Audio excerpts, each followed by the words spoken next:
Welcome back, ladies, gents and Pikachus, to another Ask Daily, but we're going to do something different today.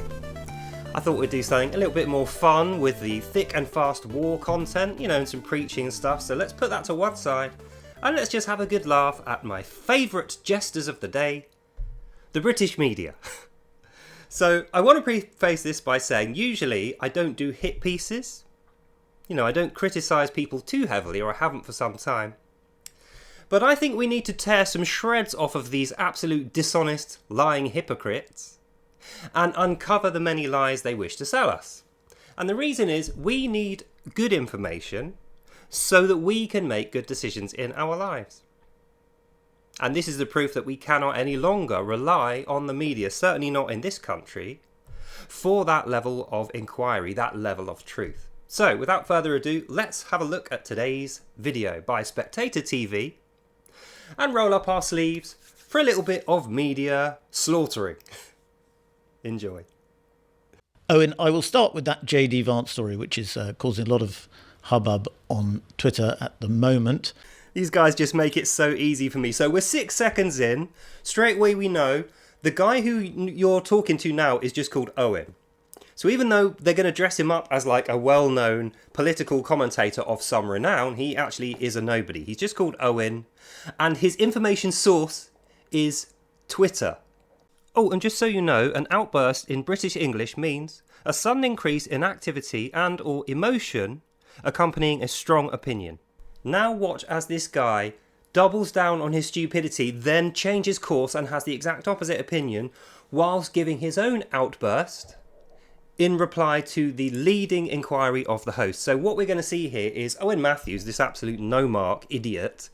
He is going to say one thing very strongly in his own little outburst.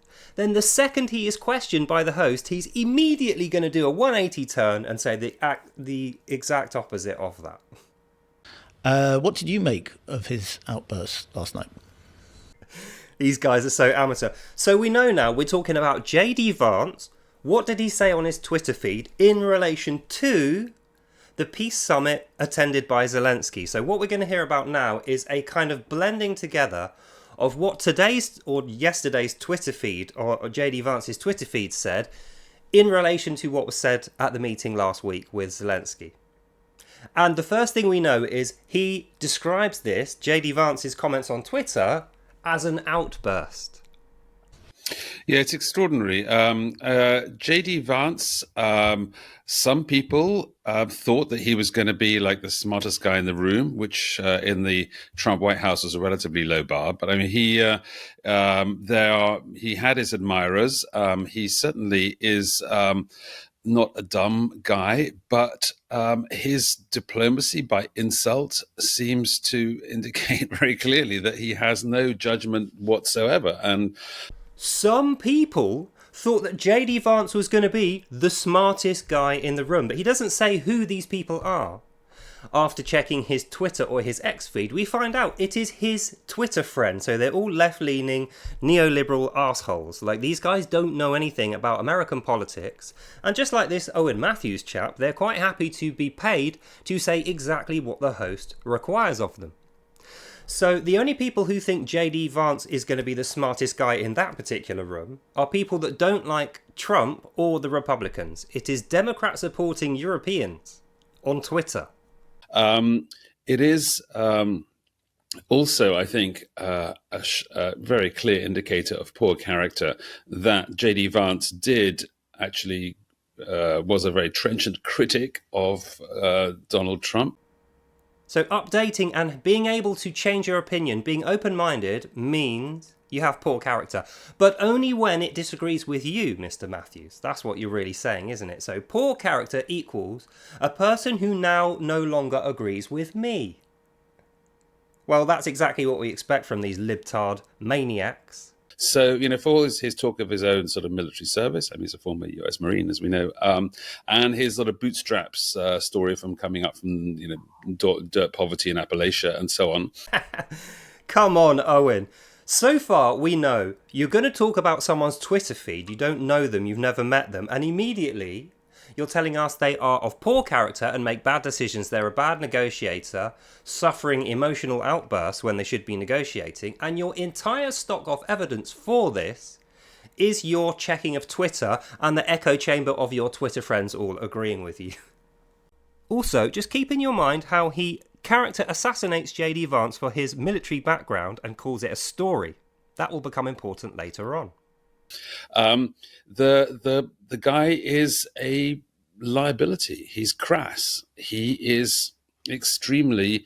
I think the most charitable way I would describe him as is, grossly diplomatic and impolitic, and certainly, and borderline out of control, to be honest. Wait a minute, Owen. Grossly diplomatic would mean in a large way, in a big way, overtly, obesely diplomatic. Someone who is very nice with their words, possibly too sweet and too tender and not truthful enough. So that wouldn't match up with what you're inferring. And then you go on to say, but he's also impolitic, which is the opposite meaning. So what he's done there is he's said two opposing things, and much later he can then quote himself as saying one or the other. So he is a sycophant. And what makes it worse is at the end he says the best thing that he can say is that Vance is borderline out of control. Now, if he is saying that as one term, borderline out of control, it's just completely wrong. Because if you're out of control, then the borderline has been passed. Obviously, otherwise you'd be in control and you would be within that borderline. However, he might mean the liberal left-leaning psychobabble borderline, which means borderline personality. So either he's saying that he's an idiot, he doesn't understand the words that he himself is using, or he's saying JD Vance is actually not right in the head. But once again, we know, because he's given both terms and very loosely used those words, or just doesn't understand them, later on he can quote one or the other and say that he was definitely right, and just conveniently forget that he said the other one as well. Well, I can see that he is, as Disraeli said of Gladstone, a bit inebriated with the exuberance of his own verbosity. Oh, I see. Now we're going to be quoting 1940s conservatives who would 100% agree with Trump if they were alive today. We're going to give the example of Benjamin Disraeli, a previous UK Prime Minister, having a comment over one of his political rivals at the time, William Gladstone. But we're not going to make reference to the fact that after that election was lost by Disraeli and Gladstone became the Prime Minister, Disraeli then 100% agreed with him and even said it was politicking. He had to openly dissent against his political rival to make it clear that even though they did have similar views, the two parties weren't in agreement on this particular issue. Right, so now we're going to reach the part where Owen Matthews is basically told, nodded and winked at by the host, you have to 100% change your view. Everything you've just said is now going to go in the bin, and I'm going to tell you what you agree with, and you're going to concur, and you are going to agree with it. Otherwise, I won't invite you back, and your career will be over. But don't we also have to confront the fact that on the basic point, he is right? If you take the random country sentence out of his quote, what he was saying is that for Ukraine to sign the deal and establish an economic security relationship with the United States would be better than the current very contingent European plan to put troops in Ukraine, which we don't know whether Russia will accept that. We think probably they won't. And there we have it. And the host says to Owen, but isn't it true that what you said there is complete nonsense, and actually what JD Vance and Trump's Republican Party have been doing and saying is 100% true, even though you don't like it? And in addition to that, the counter-argument given by Zelenskyy supporters, i.e. that Europe can pick up the slack and America aren't required, is fanciful at best, because we know Europe don't have that military capability. And even if they did, they can't be trusted to use it, as we see from recent and past history. And does Europe really have the ability to do that anyway?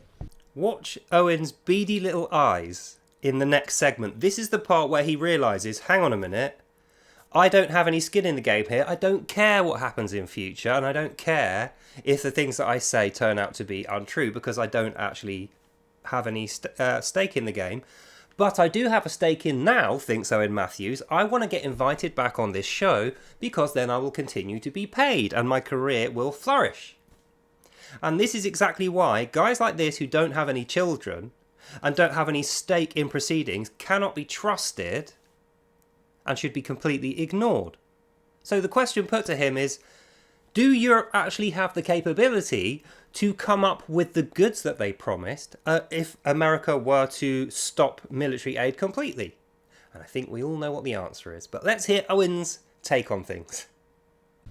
Yeah, I think I strongly concur. This is it now, ladies, gents and Pikachus. This is the moment where we get to see the true colours of this flagrant poser. Let's see what he has to say. That actually, if you take out the gratuitous insults, actually Vance is kind of right on more or less every point. He was, that awful, humiliating confrontation with Zelenskyy. Zelenskyy in the Oval Office, he was told he didn't have any cards and he's acting macho because of US help. Both of those things are true. I'm sorry, but it actually happens to be the case. And similarly, Vance is also, as you correctly suggest, completely on the money when he says, that actually it's the US that needs to backstop all of this. The Europeans themselves are saying they should backstop this. So let me get this straight, Owen. He's not mentally right. He's not a good negotiator. He is borderline out of control. He is of poor character, and his story about coming up via the bootstraps from a previous distinguished military career isn't true, isn't relevant. And Trump was effectively wrong to employ him, and they were wrong to say what they did, is what you just said a minute ago. Now, actually, no, I concur. Actually, what he said, sorry, to be honest, it's totally true. Everyone knows it's totally true. And, of course, the one thing that Vance didn't really... the one thing that supports Vance's words are the Europeans themselves, because the Europeans, despite all that sort of show of unity and the big words from Kaja Kallas about new leadership of the free world and so on, what was the point of the Lancaster House meeting? It was to prepare a peace plan, not to take to Putin, but to take to Washington. Oh, right, okay, so the peace plan isn't for Putin or Zelenskyy or any of the European leaders. It's actually written by them to take to Washington, to J.D. Vance and to Trump. Oh, that's interesting, isn't it, after you totally annihilated them in your little character assassination? Because it seems to me like what you're suggesting is exactly the same thing that President Trump suggested, that Zelenskyy went there to sign and then bottled out of and ran away without even reading. They're like literally second fiddle to Washington still, diplomatically, and they themselves admit it. So unfortunately, so Vance's problem is that he's undiplomatic, but at the same time, he's actually correct on most of the things he says.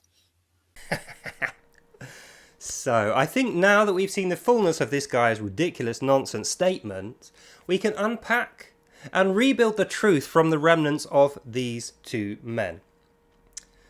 According to him, J.D. Vance's only issue, despite being completely correct in everything that he said and his assertion that America need to be the arbiter of peace here, his only problem is that he is undiplomatic. Only common sense would say that if you're the one holding all the cards, like Trump said, if you're the one offering the solution, if you are the one paying for the peace to happen and taking it on the chin in terms of cost, then it is up to the other person to be diplomatic so that they can accept your generous gift. Only we saw how diplomatic Zelenskyy was, turning up in a tracksuit, a t-shirt, calling Trump's administrator a whore bitch under his breath, and refusing to even consider a negotiation. Like I said, he's a dictator. He will not negotiate. He will not compromise. And even at a peace meeting, he was calling the other half of the negotiation team terrorists. So, in conclusion, Trump and J.D. Vance were 100% correct. And that means the analysis that I gave in my video based on those two men's thoughts and words is also going to be correct. Which means these guys, Zelenskyy and the other European leaders, are giving us all this to try and pump up their own ego, because they know when America achieved peace between Ukraine and Putin's Russia, if they are not mentioned in that sentence, then Trump gets all the plaudits. Trump will take all the credit for having built that peace agreement and had everyone sign it. And they can't have that, because the European leaders, the WEF puppets, they need the public to see them as the answer for peaceful futures. They need the public to see them as the great world leaders that do all the negotiating and don't have uncontrollable outbursts, bad character, and all the other things that Owen tries unsuccessfully to attach to Trump and to JD Vance. So, that's the end of this video. Hope you learned something and you enjoyed that. God bless you all, and I'll see you lovely people in the next one. Bye now. Owen is one of the most trustworthy political commentators you will ever find. What's that? He's not. Oh, I concur. Actually, no. Owen is complete rubbish, hypocritical, and a liar, and got Owened by Trump and JD Vance. So that's the end of it for now. God bless you all, and I'll see you lovely people in the next one.